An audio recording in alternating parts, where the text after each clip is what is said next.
Bismillahirrahmanirrahim. Assalamualaikum warahmatullahi taala wabarakatuh. Semua pelajar-pelajar tingkatan 1 yang menonton video ini. Okey, terima kasih kerana menonton, and also please subscribe kalau belum subscribe. Please do share with your friends. Saya reminder siapa-siapa juga supaya ramai yang boleh mendapat manfaat daripada video ini, mudah-mudahan ya. Okay, first and foremost betulkan niat lillahi ta'ala. So as usual you have to have this book in front of you. Okay, kemudian kita telah mula dalam bab yang kelima, iaitu jirim ya. Kita tahu apakah definisi jirim.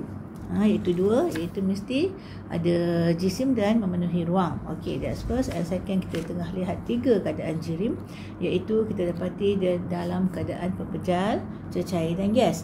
Kita juga telah lihat tentang susunan 3 keadaan jirim. Kalau pepejal, susunan sangat rapat, tersusun sangat rapat, dia cuma boleh bergetar, pergerakannya bergetar pada kedudukan tetap ya. Dan kemudian ciri-ciri lain tu awak boleh ulang kaji sendiri. Kemudian cecair kita dapati kedudukan zarah-zarahnya adalah lebih menjauhi sikit ya. Dia jauh baik berbanding dengan pepejal, dan kita dapati dia mengikut bentuk bekas yang diisi. Disebabkan kedudukannya agak sederhana jauh, dia boleh mengelongsor dan juga dia boleh bergerak ya, dia boleh bergerak di antara satu sama lain ya.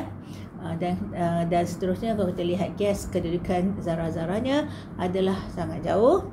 Dia boleh bergerak dengan laju dan menghentam each other, satu sama lain. Juga kita akan dapati di sepadu dia boleh dimampatkan berbanding dengan pepejal dan cecair, dan bentuknya mengikut bentuk bekas yang diisi ya. Okey, kemudian kita juga telah lihat tentang kadar resapan. Kita kena hubung kaitkan dengan kedudukan zarah. So kita dapati untuk pepejal, di mana eksperimennya adalah menggunakan agar-agar, kita dapati resapannya adalah agak perlahan, berhari-hari. Okey. Kemudian berbanding dengan cecair yang kita dapati kadang-kadang jam, kadang-kadang minit, dah dia masuk di antara zarah-zarah lain. Dan gas sangat cepat ya, beberapa minit dia dah terus bercampur ya, sebab kedudukan zarah-zarahnya sangat rapat, tak ada space nak masuk, tak ada ruang nak masuk, sederhana rapat yang boleh gelongsor, dia boleh masuk celah-celah, ataupun sangat jauh yang terus boleh masuk di antara zarah-zarah tu. Okey, itu menentukan kadar resapan. Okey, kita juga telah lihat tentang muka surat 149, eksperimen untuk menunjukkan kadar resapan. Dan kemudian kita dah habiskan sampai 150. Bermaksud hari ini kita akan lihat perubahan keadaan jirim disebabkan oleh penyerapan dan pembebasan haba berdasarkan teori kinetik. So kita kena tahu tentang 3 keadaan jirim tadi, pepejal, cecair dan gas. Okey, teori kinetik maksud pergerakan. Bagaimana pergerakan pepejal? Cuma bergetar pada kedudukan tetap. Banyak ya, sesusun rapat, bergetar kedudukan tetap, tak ada ruang antara dia, sikit sangat boleh bergetar je. Tapi kalau cecair, kita dapati dia lebih jauh sedikit. Okey, jauh, dan dia boleh menggelongsor, dia boleh menghentam each other juga, berlanggar dengan satu sama lain juga ya. So itu keadaan pepejal, cecair, dan keadaan gas, dia sangat jauh, dia sangat laju pergerakan dia akan menghentam satu sama lain. Dia juga boleh dia juga boleh violently ya, sangat laju dia menghentam each other sebab kedudukannya sangat jauh. So dengan keadaan adanya tenaga lain, tenaga apa? Tenaga haba. Sama ada dia menyerap haba tersebut, okey, pepejal, cecair dan gas itu, ataupun membuang haba tersebut, bebaskan haba maksudnya. Okey, boleh menyebabkan keadaan berubah disebabkan oleh teori kinetik, pergerakan tadi. Okey, sama ada pergerakan dia hampir bergetar kedudukan tetap, ataupun mengelongsor dan melanggar satu sama lain, ataupun sangat violent, dia melanggar satu sama lain, dan banyak ruang. Okey, so kita dapati dalam kehidupan harian, saya rasa saya dah terangkan sedikit pada kelas yang lepas tentang perubahan keadaan jirim dalam kehidupan harian kita, mesti membabitkan sama ada dia serap haba ataupun bebas haba. So, persoalan dalam ayat dia, apakah yang sebenarnya berlaku kepada sesuatu jirim apabila menerima haba atau membebaskan haba? That means bila menerima haba panas kan? Bebaskan haba adalah sejuk, ya? Kejap. Pemanasan, yes. Pemanasan adalah dia mendapat haba. Tapi kalau dia penyejukan, dia buang haba. Okey, ini akan menyebabkan perubahan, akan mengalami perubahan keadaan dia. Sama dia pepejar, cecair atau gas. Okey, contohnya apabila cecair itu disejukkan di tengah-tengah paragraf yang page 151 tu, ya. Okey, apabila sesuatu cecair, lepas contohnya tu disejukkan, cecair itu akan membebaskan haba. Bila sejuk, dia bebaskan haba.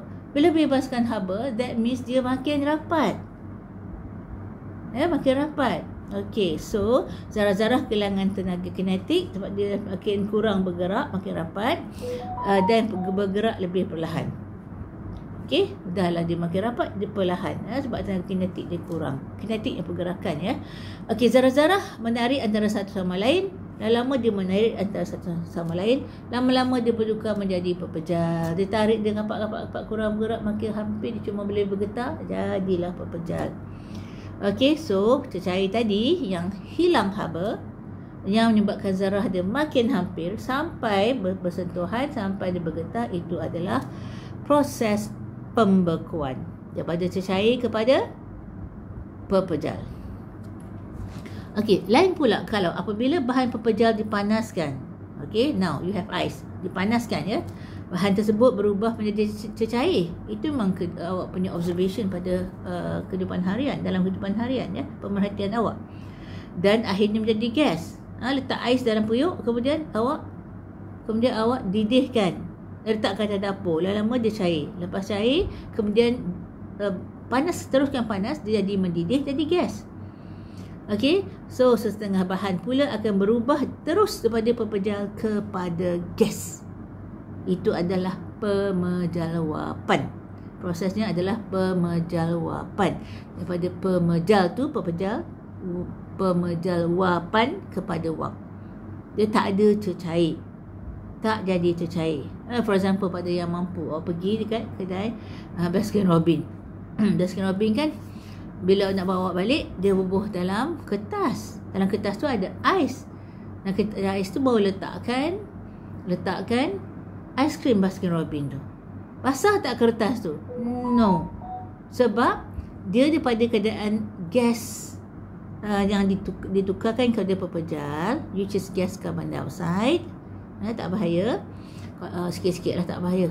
Okey, banyak sangat tu ada masalah lah juga. Okey, kemudian bila disejukkan, dibeku jadi ais.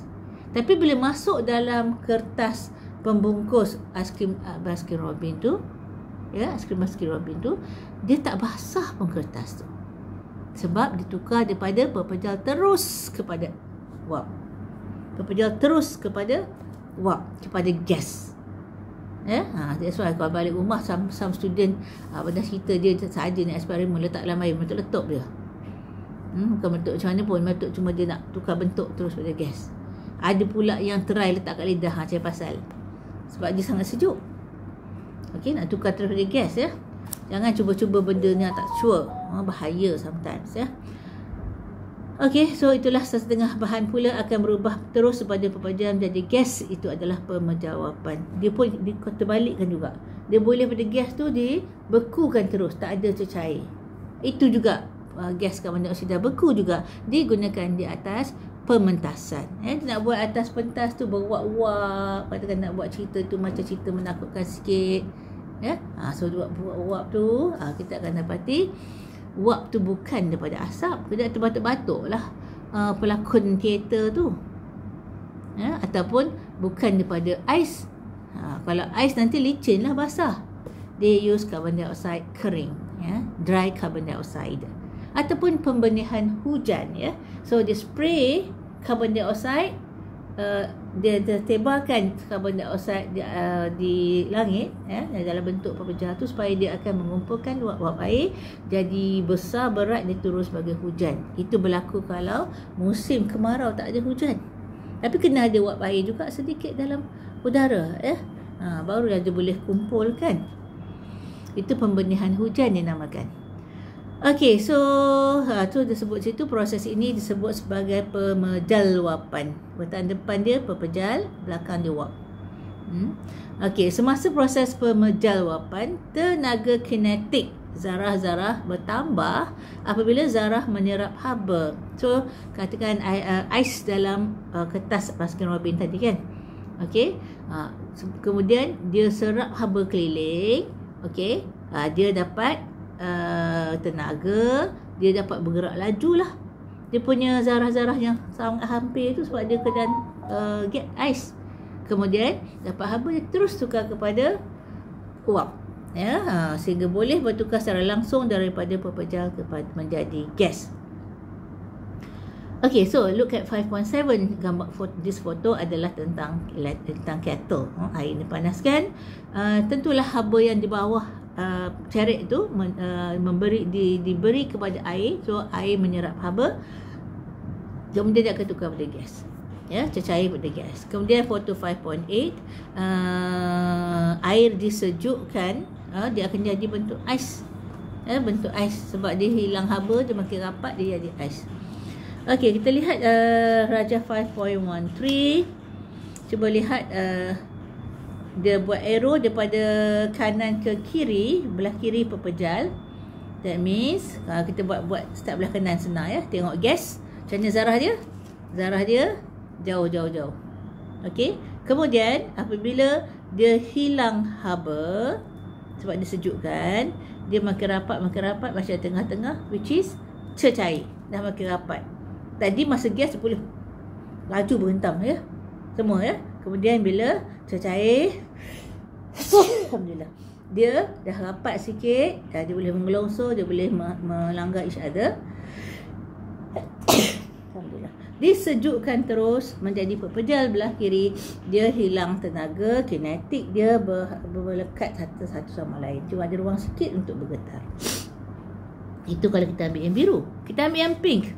Yang pink pepejal dulu ya. Pepejal dulu, dia sangat rapat dia punya zarah. Kemudian haba dia dipanaskan, katakan ais lah atas dapur ya. Kemudian dipanaskan, dia dapat tenaga haba, dia makin jauh. Dia boleh gelongsor, dia boleh langgar, itu cecair. Panaskan lagi sampai 100 degree Celsius. Dia dah jauh, dia keluar ke atas, jadi wap, itu adalah gas. Okay, I hope you understand. Let's see page 152. In page 152, kita lihat kesan haba kepada jirim, which is Rajah 5.14. Kita lihat pemejawapan dulu tadi yang saya telah terangkan, yang saya ceritakan tentang pembenihan hujan, tentang ais dalam pack Baskin Robbins punya aiskrim, kemudian juga tentang pementasan kan. Okey, so lihat dalam kataan pepejal, karbon dioksida. Kalau ini karbon dioksida boleh, ataupun contoh pemajawapan lain adalah ubat ataupun pewangi dalam kereta ayah awak, atau ubat gegat letak dalam amari. So dia akan tukar kalau letak ubat gegat tu dalam amari supaya tak ada lipas masuk amari. Tu zaman dulu punya teknik lah. Kita akan dapati kalau dia tukar cecair, habislah basah amari. Amari pula kayu, habislah reput kan. So dia akan tukar daripada keadaan pepejal kepada uap. Okey. Ataupun pewangi dalam kereta ayah awak, kereta mak awak. Beli pewangi dalam tin ke? Okey. Ataupun apa-apa jenis, bukan cecair lah yang pepejal. Okey, buka sikit je kan, jangan buka semua. Okey, bila buka sikit, nanti kereta wangi. After some time tengok ada lagi tak bahan yang dalam tin tu. Nanti tinggal sikit, macam dah keras, dah tak ada bau, tu dah habis dah lah. Terus tukar daripada cecair, pepejal kepada wap. Itu pemajawapan. Okey, itu haba diserap. Kalau haba dibebaskan, tengok gas, dibebaskan, dia terus jadi pepejal balik. Dia boleh both way. Pemajawapan boleh, haba diserap, haba dibebaskan. Ya, dua-dua boleh. Okey, pembekuan dan peleburan ni I think how dah go through banyak kali masa sekolah rendah, is quite easy. Masa pembekuan kita akan dapati kita ambil peleburan dululah. Peleburan kita dapati ais, yang arrow brown ke bawah tu melebur, that means dia dapat haba daripada keliling tu cukup, tak payah atas dapur, letak aja ais atas meja dalam cawan, kejap dia cair kat Malaysia ni dia dapat haba berkeliling, dia melebur jadi cecair. Tapi boleh tak cecair tu kita letakkan dalam cube, letak balik freezer, apa jadi? Dia akan haba dibebaskan, dia jadi pepejal balik. Okey, ataupun belah kanan kita dapati kita ambil coklat tu yang brown tu dulu. Kita letakkan air cecair tadi di atas dapur, kita masakkan sampai dia mendidih, dia akan tukar jadi gas. Tapi tak payah masak pun sebenarnya. Penyejatan tetap berlaku dalam dunia ini daripada keadaan cecair pada gas. Macam contoh tuala awak sidai. Awak sidai kat mana? Dekat rak tuala dekat bilik. Lama kering juga dia kan. Mana pergi air dia? Dia tersejat. Dia tukar daripada cecair kepada gas. Itu memang berlaku sentiasa di dunia ini. Tapi kalau pendidihan kena dipanaskan sampai tahap tertentu Okey, manakala gas tadi, okey, dalam keadaan gas boleh tukar kepada cecair kalau dikondensasikan. Okey, that means dia haba dibebaskan terkondensasi. Sometimes awak punya pengalaman, awak pakai spek lah. Okey, naik kereta dengan mak ayah, pasang aircon kuat sangat, bila turun tiba-tiba spek awak kelabu. Sebab apa? Wap air dalam udara ni terkondensasi pada spectacle awak. Okey, banyak contoh kondensasi sebenarnya. Okey, now we are going to look at page 153. Kita lihat peleburan. Peleburan serap ke bebas haba? Dia serap haba. Bila dipanaskan, apa jadi kat zarah-zarah? Dia dapat apa? Tenaga. Bila dia dipanaskan dapat tenaga. Bila dapat tenaga, dia bergetar lebih kuat. Tengok je dalam tu, dengan lebih kuat. Tengok dalam kotak peleburan tu. Bila tenaga digunakan, kita dapati tenaga haba lah. Tenaga haba digunakan, lama-lama zarah-zarah tersebut dapat mengatasi daya tarikan antara zarah-zarah pepejal. Mula sangat dapat. Dia ada daya tarikan tau. Dia panas-panas, lama dia boleh, dia getar kuat-kuat, lama dia terlepas. Itu maksud dia. Mengatasi daya tarikan antara zarah-zarah pepejal. Terlepas dah. Jadi zarah-zarah bergerak bebas apabila suhu meningkat hingga ke takat lebur. So pepejal pun berubah menjadi cecair. So tak semua cecair sama takat lebur. Air memang 100 darjah Celsius kalau pure water ataupun air tulen. Tapi kalau alkohol apa bahan lain tak sama Okey, seterusnya kita lihat pendidihan. Awak ikut je. Awak ikut aja yang bila saya baca tu, awak jawab je yang tertera kat dalam nota tu Poin pertama, pendidihan berlaku apabila apa? Suhu cecair mencapai takat didih Okey, cecair menyerap haba ke bebas haba? Dia serap haba. Bila dipanaskan, bila dia serap haba, apa jadi dekat zarah-zarah? Zarah-zarah memperoleh tenaga. So bergerak dah jauh dah sebab cecair kan, bergerak lebih laju. Okey, bila lebih laju, tenaga haba digunakan untuk mengatasi daya tarikan zarah-zarah cecair. Cecair ni pun dia ada juga daya tarikan. Tadi pepejal lagilah kuat. Untuk daya tarikan cecair jauh tak kuat sangat. Tapi bila kena haba, dia boleh atasi, dia terlepas daripada ikatan. So apabila suhu meningkat ke takat didih, apa jadi ke zarah-zarah? Zarah-zarah pun bergerak secara bebas dan rawak. So bebas dan rawak, cecair berubah menjadi gas. Now look at penyejatan Okey, lihat kotak penyejatan yang tengah-tengah tu, tengah-tengah muka surat Apa penyejatan berlaku pada apa? Semua suhu tertentu ataupun sebarang suhu. Sebarang suhu. Walaupun katakan awak sidai tuala dalam bilik okey, kemudian luar tu tengah salji, katakanlah luar negara, sejuk sangat, kurang di 0 darjah Celsius, negatif dah. Tapi tuala awak akan kering, tak basah, tapi ambil masa lebih lama lah. Itu satu. Kemudian cuma dia sejuk lah sebab bilik awak sejuk. Alas bila awak panas. Kalau bilik awak ada heater panas, dia tak rasa sejuk yang macam kat luar tu. Okey, itu penyejatan So kita dapati bila penyejatan cecair serap ke bebas haba? Dia serap haba. Okey, apabila dipanaskan. Ya, so zarah-zarah memperoleh tenaga tadi. Okey, sebab masa penyejatan tu dia memang berlaku dia akan dapat tenaga, dia bergerak lebih laju, cecair tersejat secara perlahan dan berubah menjadi gas. Easy example, kadang-kadang lepas lari ke exercise ke PJ ke apa ke, badan awak berpeluh, betul tak? Peluh adalah bentuk apa? Cecair. Okey, bila of course tak tanya kenapa awak peluh tu, itu dalam bab lain untuk diterangkan. Tapi bila berpeluh, biasa-biasa orang sepanas sangat peluh-peluh ni, duduk bawah kipas ataupun duduk bilik beraircon, apa jadi? Tiba-tiba rasa sangat sejuk, betul tak? Sebab dia akan menyerap haba pada badan awak, sebab nak tukar peluh tu cecair kepada gas.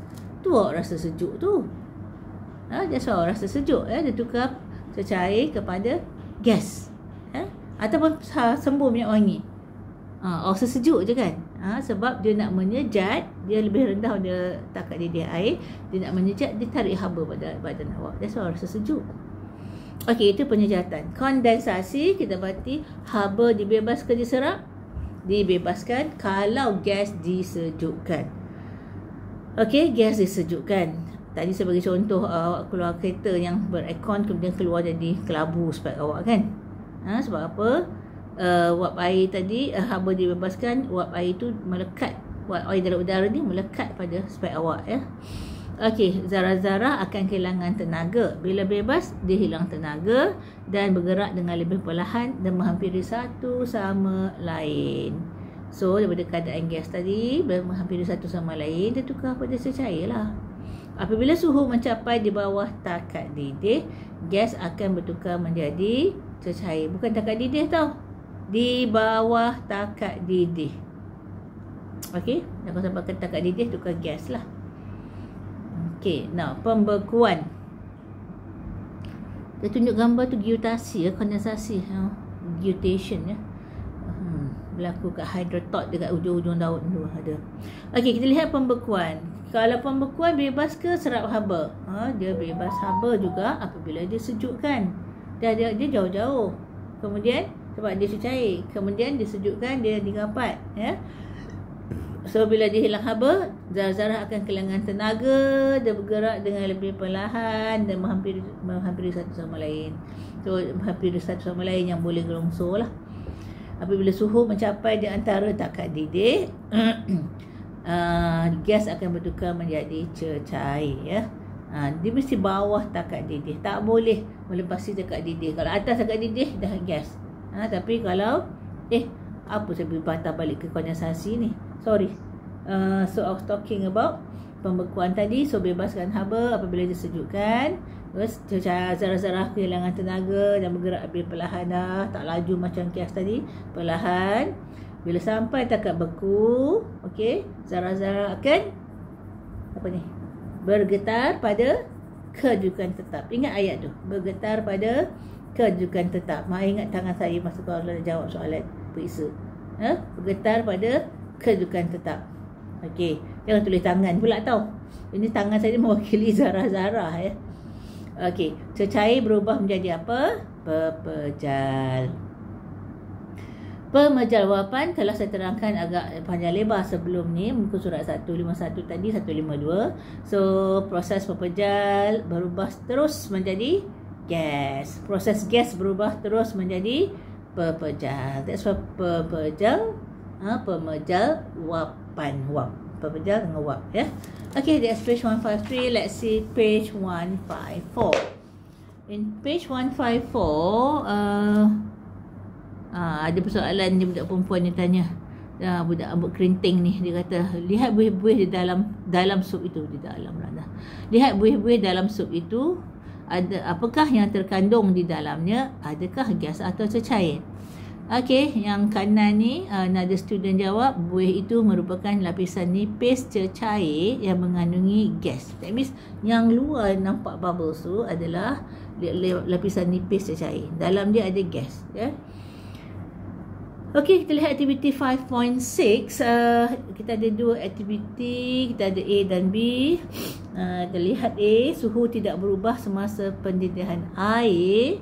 So, semasa air tu mendidih, dia 100, dia tak berubah naik 100, 102 tak. Sebab itu takat didih dia, ya. So, kita tujuan adalah menyiasat suhu air tidak berubah semasa pendidihan. Bahanan radas, you can read yourself. Kita lihat rajah 5.15. What you need is a tripod stand, wire gauze, kemudian beaker dengan 100 ml air, beaker dia.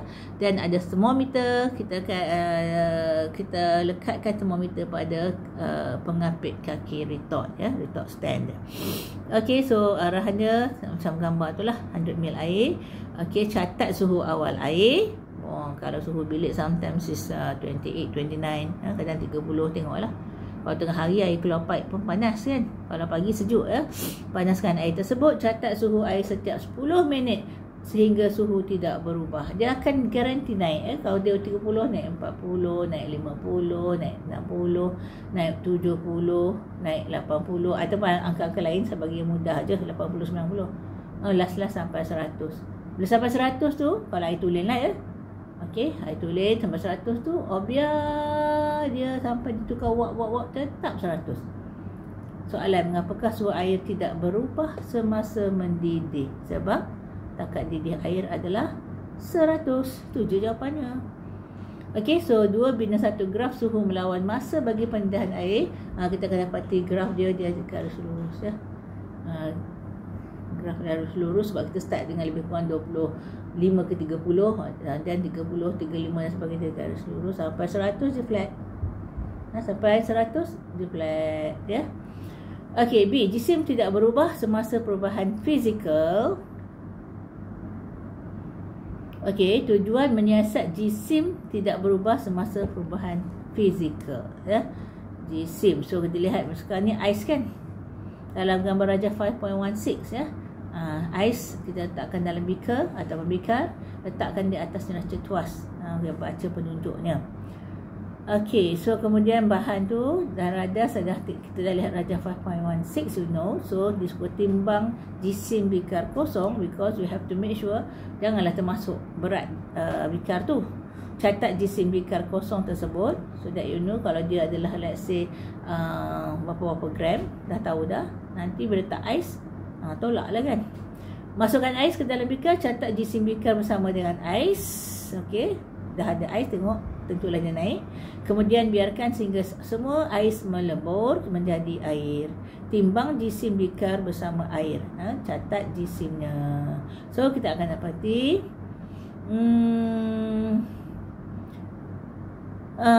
adakah jisim ais dan jisim air berbeza?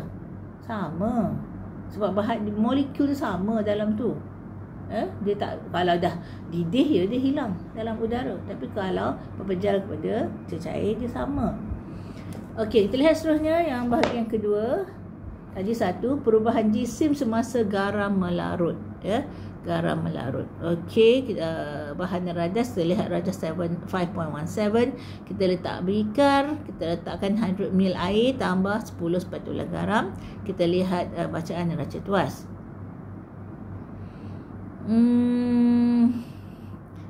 Okey, timbang jisim beaker bersama dengan 100 ml air.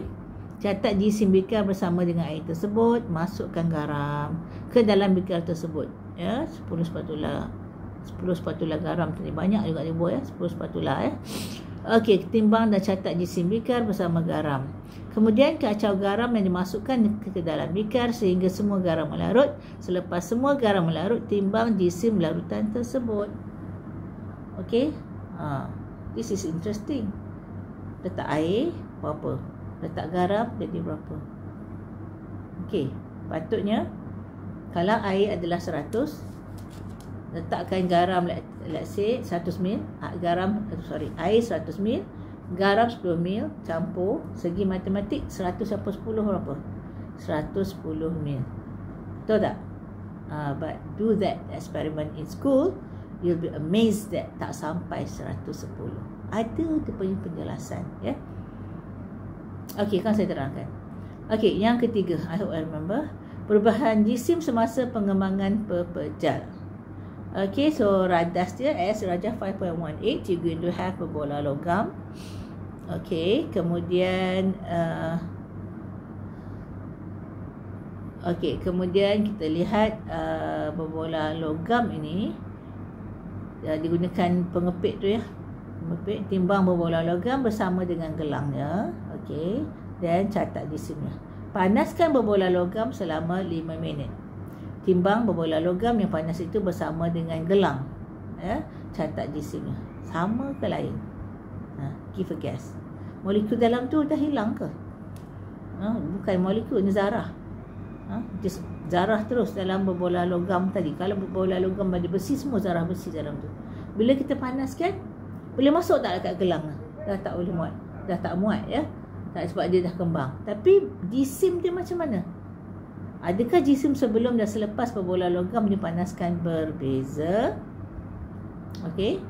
Jisim dia berbeza ke tak? Jisim dia sama. Sebab dia punya unsur dalam tu sama, tak berubah. Kalau ada 10 bilion zarah besi, masa sejuk, masa panas pun 10 bilion zarah besi. Okay. Now, back to soal nombor 2 tadi. Now, where did I put my pen?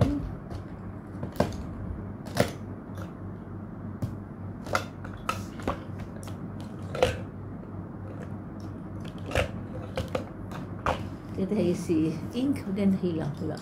Belum satu pula. Masuk, okey ada dah. Okey, kita akan lihat perubahan jisim semasa garam melarut ya. Untuk I explain now or later, ataupun kita tengok jisim dia patutnya sama, kurang sikit je. I think later lah kot. Kurang sikit saja tapi dia sama ya.